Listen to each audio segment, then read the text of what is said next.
Hi friends, నా ఛానల్ను first time చూస్తున్నట్లయితే లైక్ చేయండి, షేర్ చేయండి, పక్కన ఉన్న బెల్ ఐకాన్ని క్లిక్ చేసి ఆల్ అన్న ఆప్షన్ను సెలెక్ట్ చేసుకోండి. వీడియో అయితే చాలా ఇంట్రెస్టింగ్గా ఉండబోతుంది ఫ్రెండ్స్. స్కిప్ చేయకుండా ఎండ్ వరకు చూడండి.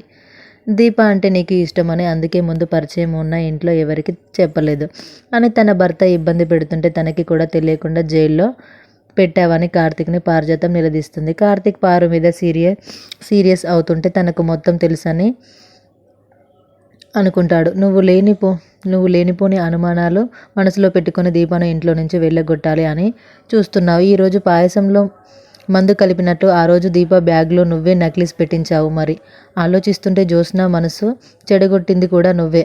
దాని మనసుని చెడగొట్టింది నేను కాదురా, నువ్వు. అందుకే నేను ఓ నిర్ణయం తీసుకోవాలని అనుకుంటున్నా.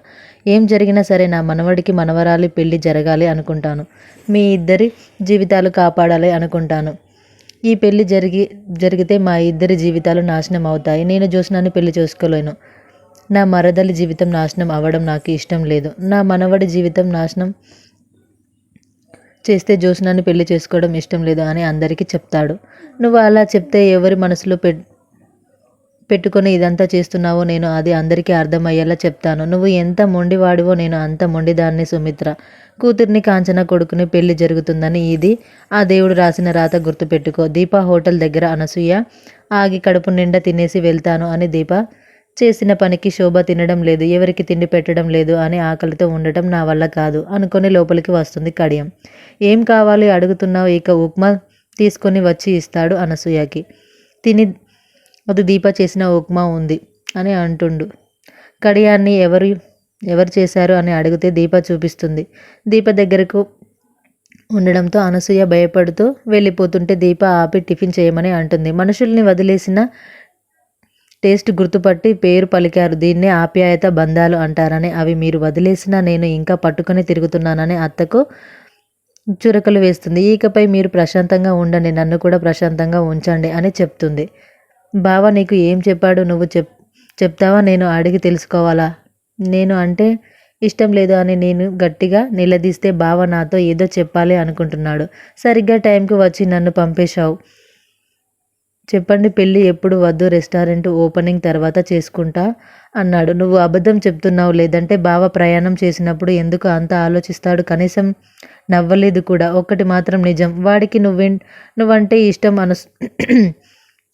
అనుమానం ఏంటి? తర్వాత మాట మార్చుతాడు అనే భయంతో కదా. అలా మార్చితే ఆ అమ్మ ఊరుకుంటుందా? మీ అత్త ఊరుకుంటుందా? లేక నేను ఊరుకుంటానా? పారిజాతం ఏం చేసినా మనవరాలి పెళ్లి కోసమే కదా. ఇది నా జీవితం లక్ష్యం. ఎందుకంటే ఈ ఇంట్లో నీది నాది ఒకే ప్రయత్నం, బంధం. నువ్వు నా సొంతం. ఈ పెళ్ళి నాకు కూడా జీవితం లక్ష్యమే. దీప రావడానికి కంటే ముందు బావ నన్ను, దీప వచ్చిన తర్వాత వేరు. నరసింహ ఇంటికి రాకముందు నాకు బావ మీద అనసూయ నీ మొక్కలా ఉండేది. దానికి నీళ్లు పోసి నువ్వే దానిని చెట్టును చేశావు. ఇప్పటి వరకు నేను ఇకపై బాగుంటాను. ఈరోజు నాకు ఓ క్లారిటీ వచ్చింది. ఏం జరిగినా బావే నా మొగుడు. ఏం చేయి నా చేతిలో వేయడానికి ఇబ్బంది పడ్డావో అదే చేతితో నా మెడలో తాళి కట్టించుకుంటా. కార్తీక్ జరిగిందంతా తలుచుకొని నన్ను చీట్ చేశావని పారిజాతం మీద కోపంతో ఆవేశంగా కార్ డ్రైవ్ చేస్తాడు. ఎదురుగా ఓ అమ్మాయి స్వప్న సూటి మీద వెళ్తూ ఓ అబ్బాయిని ఢీకొట్టేస్తుంది. ఇక ఆ వ్యక్తి 2000 ఇవ్వమని స్వప్నాని ఇబ్బంది పెడతాడు. దీంతో కార్తీక్ డబ్బులు ఇస్తాడు. ఇక స్వప్న దగ్గర నుండి కార్తీక్ హాస్పిటల్లోకి వెళ్తుంటాడు. స్వప్న కార్తీక్ని పొగిడేస్తుంది. ఇక కార్తీక్ స్వప్నతో ఇంటికి ఫోన్ చేసి జరిగింది మీ డాడీతో చెప్పు, హాస్పిటల్లోకి రమ్మని చెప్తాడు. తన తండ్రి చాలా బిజీగా ఉండి తననే అప్పుడప్పుడు కనిపిస్తారు అని చెప్తుంది. తన తల్లికి ఫోన్ చేస్తా అంటుంది. ఇక ఇద్దరు హాస్పిటల్లోకి వెళ్తారు. మరోవైపు దీప ఇంటికి వస్తుంది. దీప ఫోన్ నుంచి కార్తీక్ శౌర్యకి కాల్ చేస్తాడు. ఇక శౌర్య ఫోన్లో మాట్లాడటం జ్యోత్స్న చూస్తుంది. దీంతో కార్తీక దీపం ఎపిసోడ్ ముగుస్తుంది. Thank you for watching this video.